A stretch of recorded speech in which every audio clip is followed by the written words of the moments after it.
I'm going to wait for Michael to sit down. Good morning and welcome to our service, our Sunday service. My name is Trish Hartzell and I will be your celebrant today. I'm happy about the topic today, the science of happiness. In 2006, during a rather bleak period in my life, I picked up Daniel Gilbert's book. His book is entitled Stumbling on Happiness.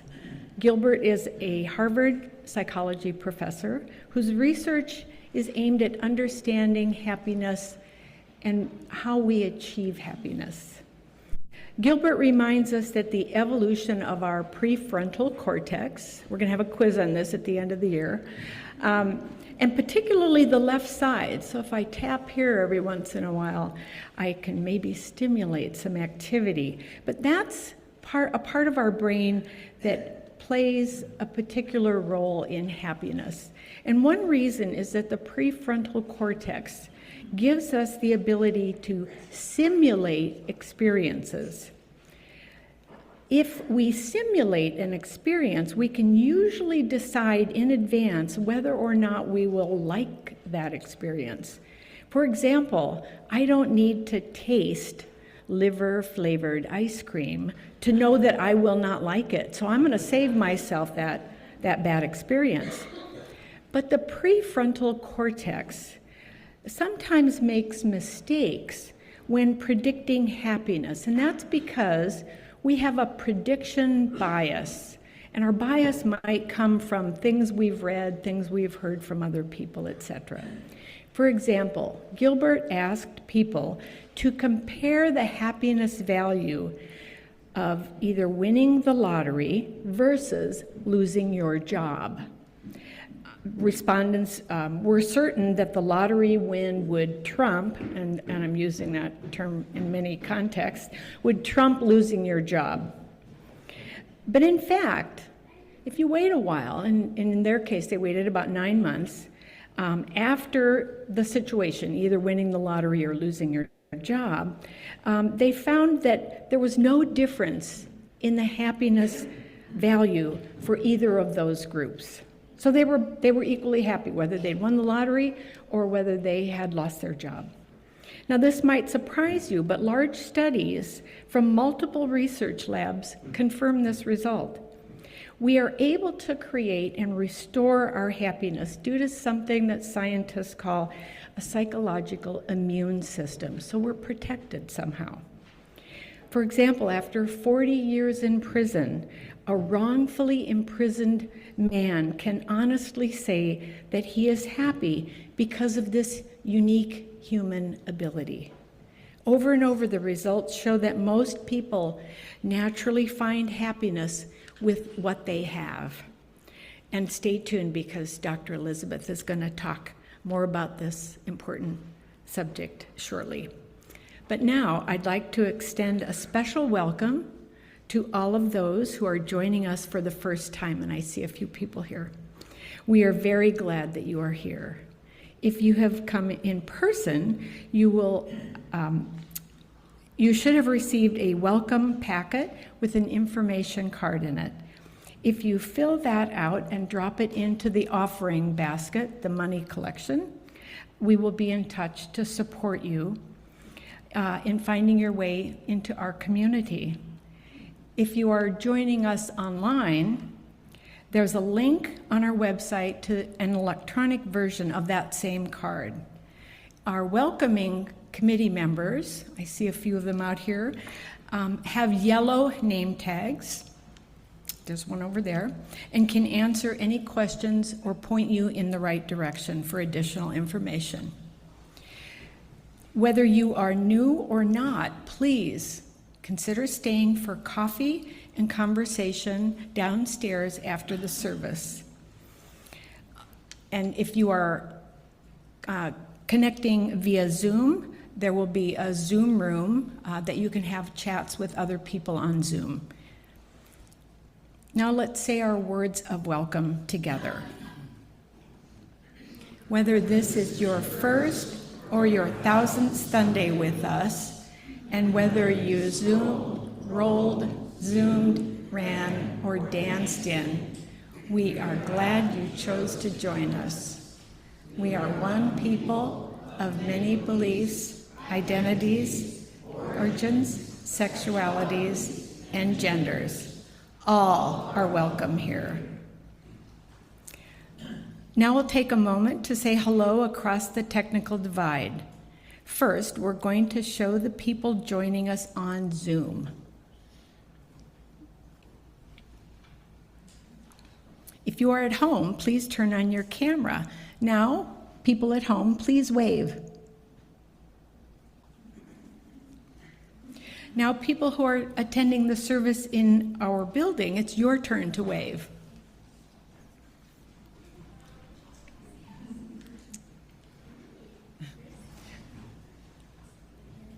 Very good. We have a couple of announcements. I think we only have 2 announcements, but someone can correct me if I'm wrong. If you are a newcomer at UUCP and you would like to know more about us, please consider joining Reverend Dr. Elizabeth Stevens for a New to UU workshop and light lunch at 11:45 today, and that's in the fellowship hall downstairs. This will be a good time to get acquainted and ask questions as you are introduced to the Unitarian Universalism, including a little history and understanding of our shared values and principles, which you see on the banners on the wall. You will come away with a better understanding of what our congregants love about this congregation and what keeps us coming back for more at UUCP. Next Sunday, October 12, is the Nimipu Memorandum of Understanding Acknowledgement Service. There will be a potluck lunch following that service. Please come to the potluck and, if possible, bring a dish to share. A dish is not a requirement for attendance, but if you do plan to bring something to share, it would be very helpful if you would sign up and indicate what you might bring, and that will be on a sheet of paper downstairs in Fellowship Hall today. And that way we can plan for the number of people that might be there and make sure that there is enough food.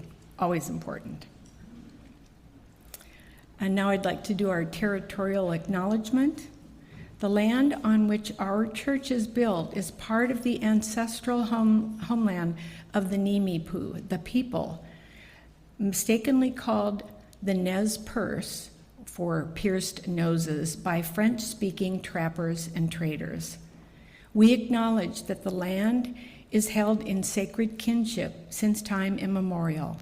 The land and its peoples suffered immeasurable trauma brought by Euro-American society, and we are working with its resilient peoples to show respect and contribute to the healing and nurturing of this Hiwit-Wait-Wita's precious land and all its peoples.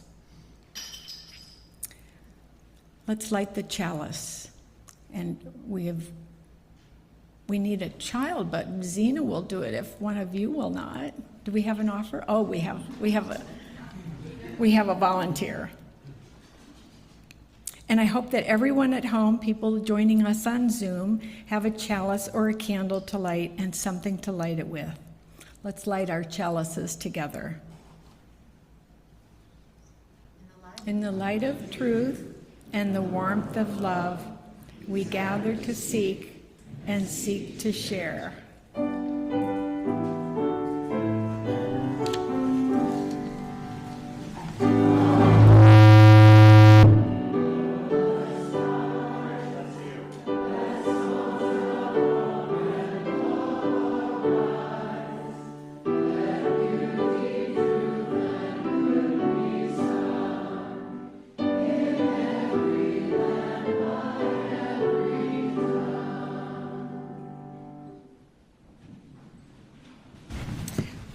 Please be seated. Oh.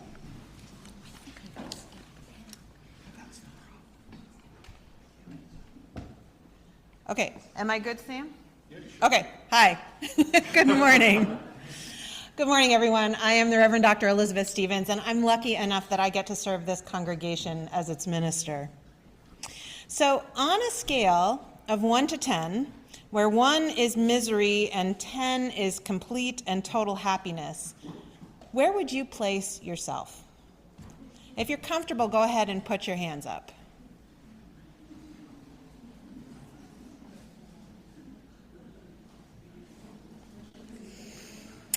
Okay, now, just a simple show of hands again, if it feels comfortable. Do you wish you were happier? Okay. Now, most of you know that I love to geek out on science, particularly studies that show what we think we know is actually controverted by the data. A few years ago, I discovered a podcast called The Happiness Lab. It's the brainchild of Dr. Laurie Santos, a professor at Yale, my alma mater. Concerned by studies showing increased rates of depression, anxiety, and burnout among college students, she decided to research what actually makes us happier. Surprised by what she discovered, she first chose to teach a class to undergrads, a class that rapidly became the most popular and heavily subscribed in Yale's history. And then she realized that the general public might also be interested, so she began recording her podcast and actually put a class, a 10-week class online that any of you can enroll in if you're interested in learning more. See, the culture tries very hard to convince us that what will make us happy is more. More money, more success, more stuff. We're bombarded with messages indicating that we need to change our lives, or worse, we need to change ourselves in order to be happy. When we're thinner, when we find the right partner, when we've memorized every last self-help book in that stack we keep on our bedside table, then we will be happy. What the data shows, though, is that this message is all wrong. Happiness is both simpler and more challenging than acquiring more or chasing perfection. If we want to be happy, we need to, well, that's what I'm going to tell you a little later. So let's start by rising in body or spirit and singing together when the Spirit says do.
guess we don't have a name. This is Ruth, my name's Izzy, and this is Brody, and we'll be singing The Nearness of You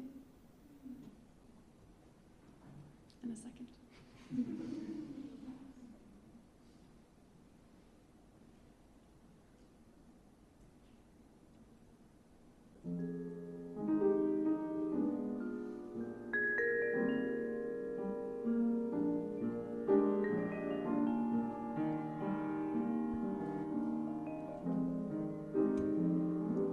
It's not the pale moon that excites me, that thrills and delights me.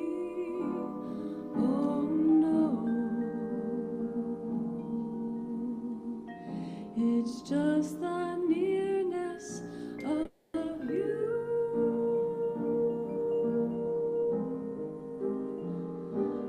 It's not the pale moon that excites me, that thrills and delights me. Oh no,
Thank you so much.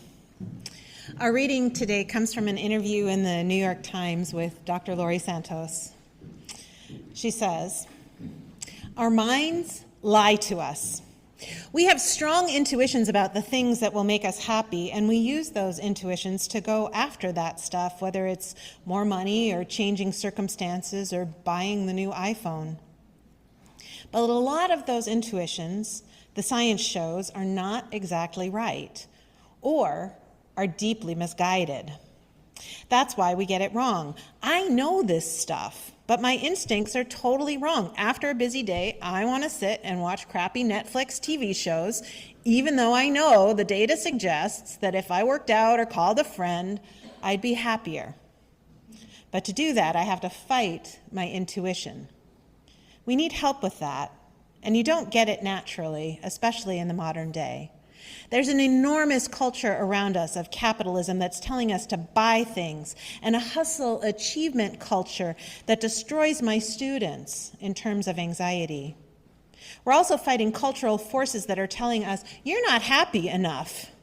Happiness could be just around the corner. Part of it's all the information out there about happiness, which can be hard to sift through, but a lot of it is a deeper thing in our culture that seems to be leading us astray. So I think it's fair to assume that we would all prefer to be happy. And yet, we are in the midst of a global epidemic of unhappiness. According to Gallup, between 2006 and 2021, global unhappiness index scores, which measure pain, anxiety, stress, and sadness, increased from an average of 24 to an average of 33, which is a record high. If you'd like to read more about this, I recommend Blind Spot, Gallup's book on the subject. Now, it may seem a little frivolous to be thinking about how to be happier when the world is such a mess. But here's the thing. Happier people are healthier, more resilient, and also more effective in everything they do. In fact, an argument could be made that tending to our own well-being is the single most important thing we can do in stressful and confusing times. So let's start by defining happiness. According to Sonia Lubomirsky, a professor and researcher at the University of California, Riverside, and the author of The How of Happiness and The Myth of Happiness, happiness has two components: the experience of positive emotions, tranquility, enthusiasm, joy, and a sense that life is good, satisfaction, a sense of purpose and meaning. In other words, she says, being happy is about being happy in your life and being happy with your life. The gold standard for measuring happiness is actually pretty simple. You ask the person if they're happy, just like we did at the beginning of the service.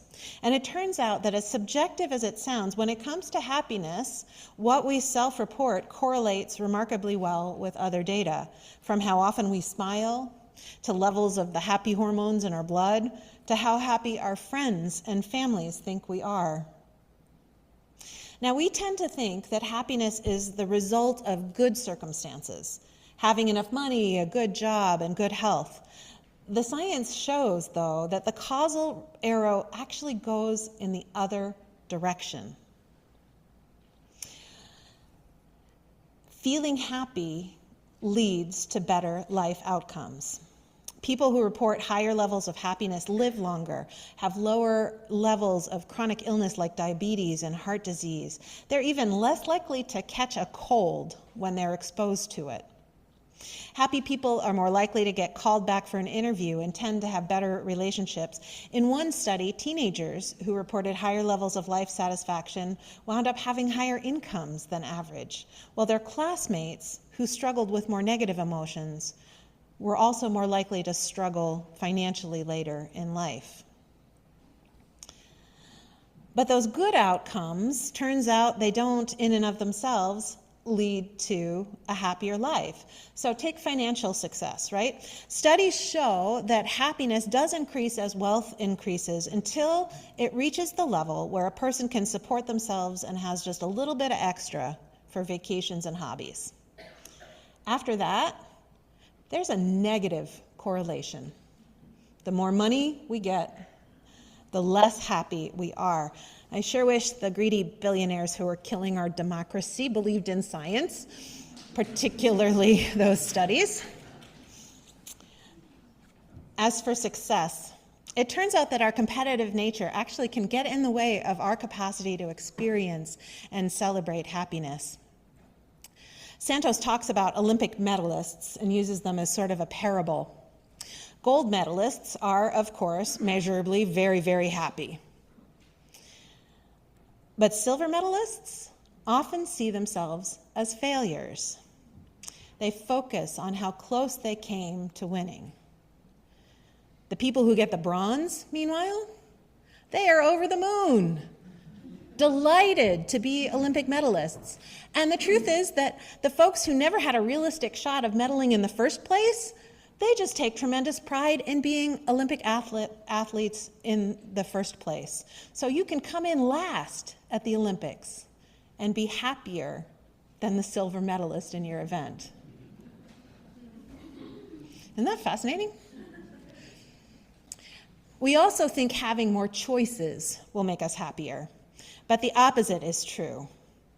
The more choices we have, the more stressed we feel. I remember coming back, I spent a year living in Russia when I was a young adult, and I remember coming back and walking into the grocery store and breaking down into tears in the cereal aisle because there were just so many choices. It was completely overwhelming. We think academic or professional success will help us be happy. Nope. No correlation there. So what does actually make us happy? What does the data show when scientists look at both happy and unhappy people? First, it's clear there's a genetic component to happiness, and our upbringing makes a difference as well. So there's this powerful combination of nature and nurture that gives us a baseline level of happiness. But as powerful as that baseline is, it's important, and make sure you listen to this, especially if you struggle with depression or anxiety or generally not being naturally happy. We have the capacity to increase our happiness score measurably. There are scientifically proven ways to improve our well-being, ways for us to become happier. We can develop happiness habits, just like we develop other skills and strengths. According to Laurie Santos, though, the things that our intuition and culture tell us will bring us happiness actually bring us more stress and unhappiness, while the things that actually bring us happiness, well, as she puts it, when we hear about them, we tend to think they are hippy-dippy crap. Also, the habits that have been shown to grow our happiness, they're not necessarily easy to incorporate into our lives.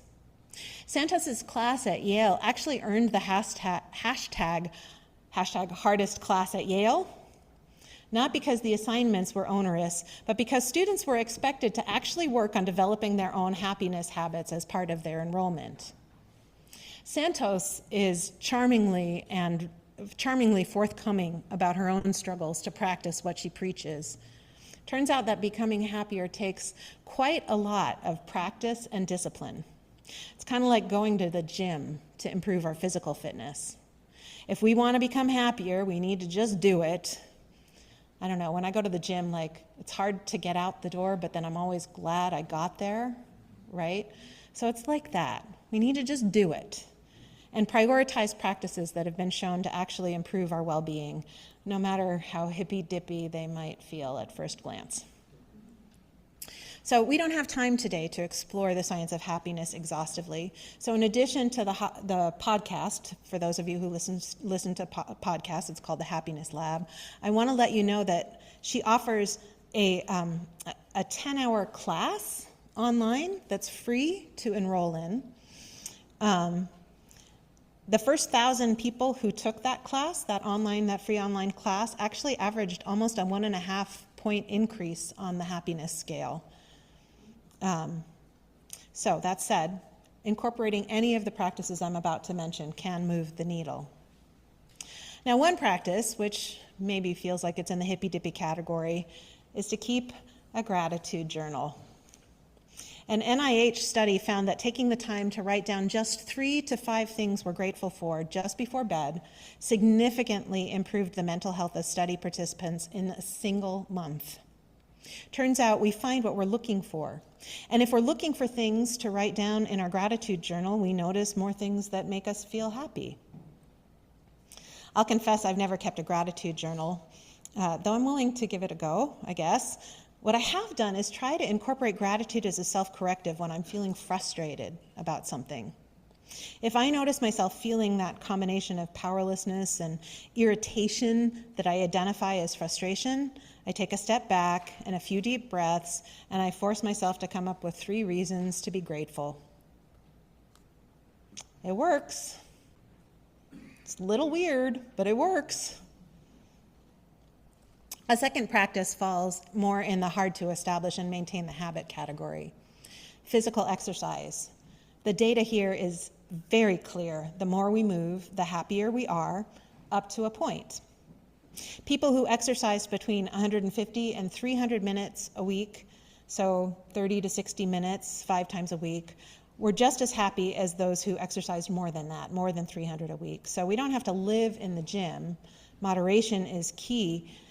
And for people who are sedentary, any increase in physical activity correlates with greater happiness, even if it's just 5 to 10 minutes a day. I wonder if it might be helpful to actually think of this as a responsive habit. If I'm feeling stressed, tight jaw, shoulders, tight chest, maybe that's my signal to step away from the TV, put down my phone, just go for a walk around the block. Just a walk around the block. The attitude that we assume when we're attempting to change our habits or incorporate new ones matters a lot when it comes to our happiness and well-being. Not surprisingly, self-help books and a quest for perfection do not help us become happier. Ryan?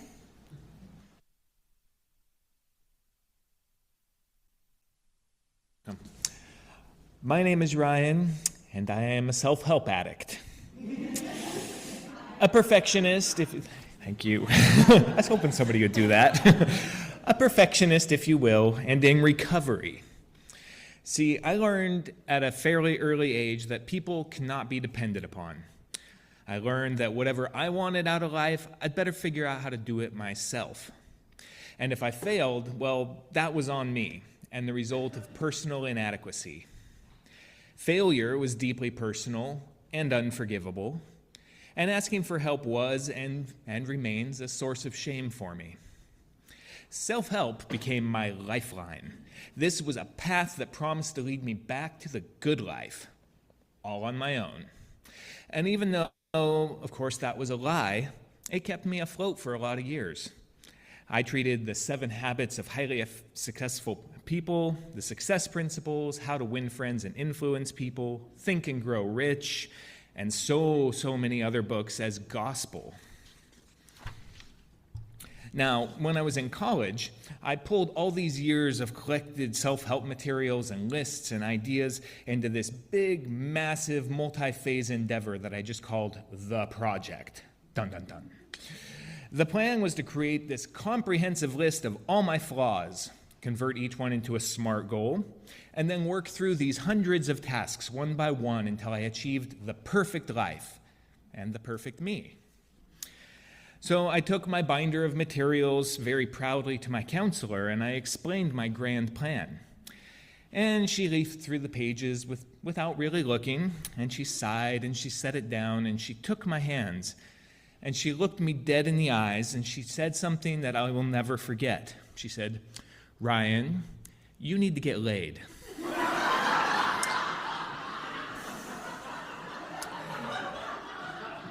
She was right, of course. I did need to drop that security blanket of lists and plans, have a life experience, connect with a real human, and stop perseverating and just feel. So I added get laid to my list of goals and started making a plan. I wish I were kidding. So that was a turning point, and I eventually did figure out that you can't improve your way to happiness or self-acceptance. So instead of treating myself like the project, I learned to treat myself more like a seed. And I came to that analogy before I knew the book that Ginger was going to read to us today. To bring out what's best in a seed or a sprout, you don't try to fix it. You don't even try to make it a better seed. And you don't berate your cucumber seeds for not giving you tomatoes. Instead, you nurture, and you trust, and you attend to your growing plant's needs. You respect its unique nature and understand that its potential is a beautiful mystery waiting to be discovered, not something that you can force out by an act of will. And with patient nurturing, you bring out what's best in it by loving it precisely as it is, not by trying to change it.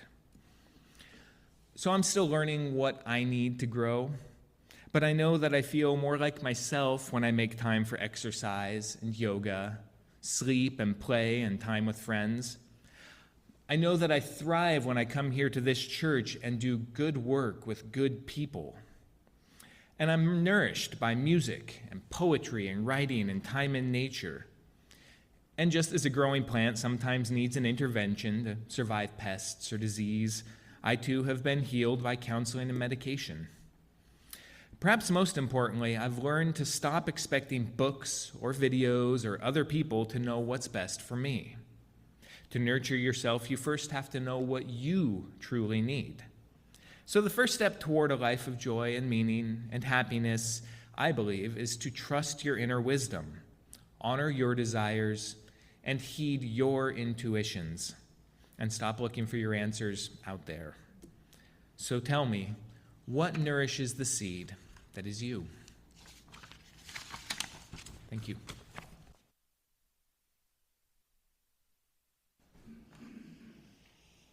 Thank you so much, Ryan.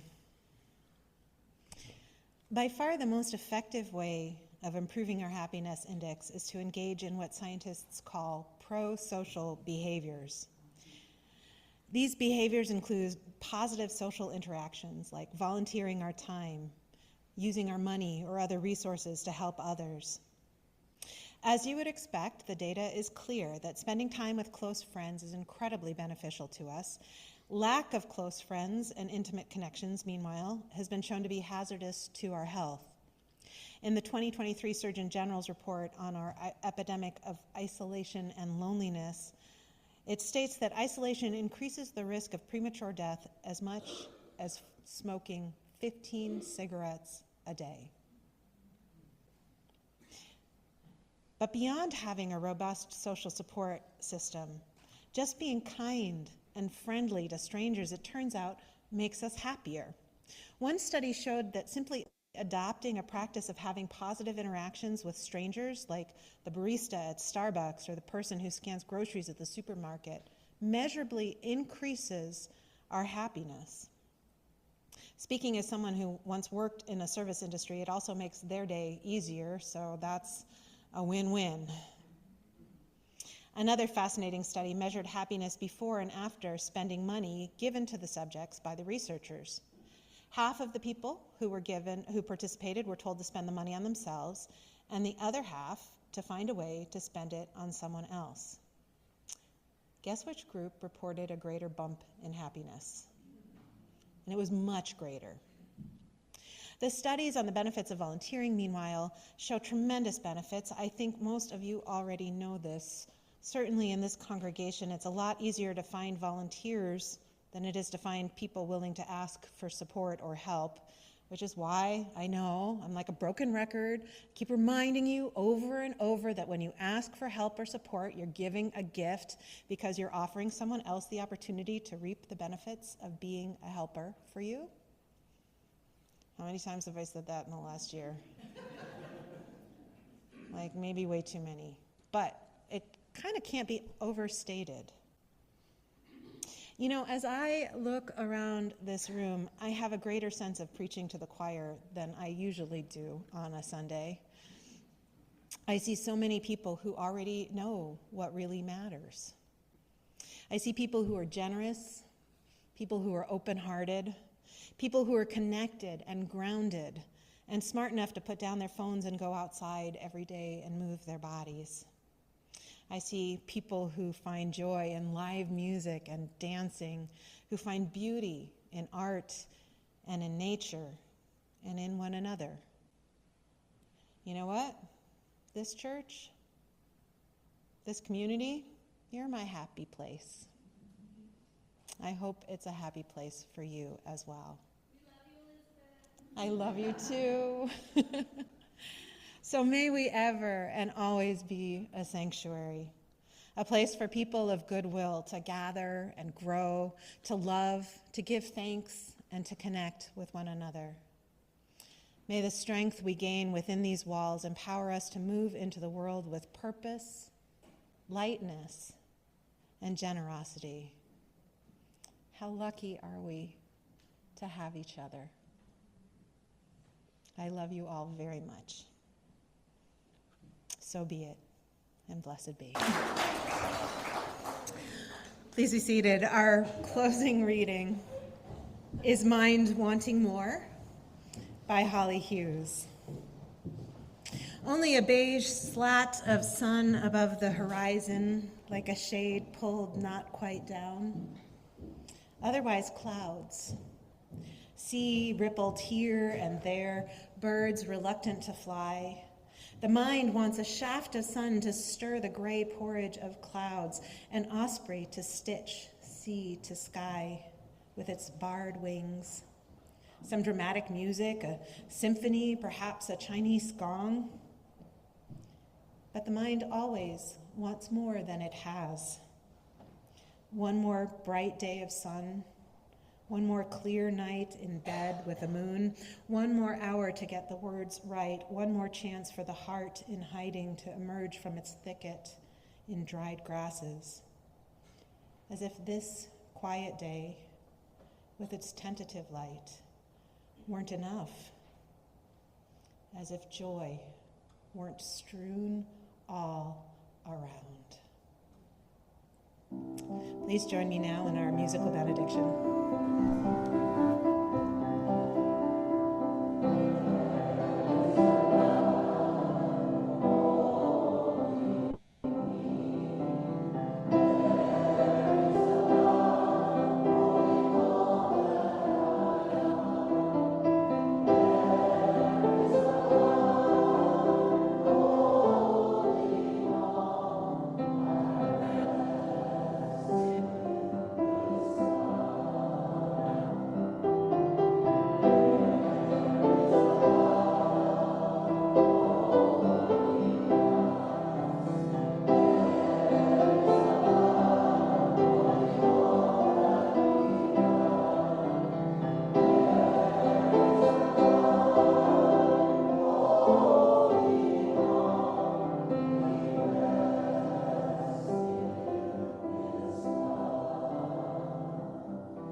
Please join me in the words to extinguish our chalice.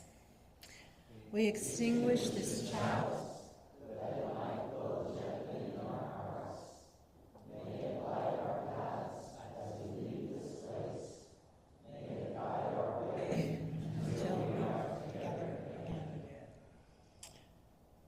Go forth then and look for the joy that is waiting for you in the corners, right in front of your face, under the bed, in the closet, in the back of the refrigerator where the fuzzy stuff lives. It is everywhere. Greet it with open arms. Go in peace. Come back next Sunday.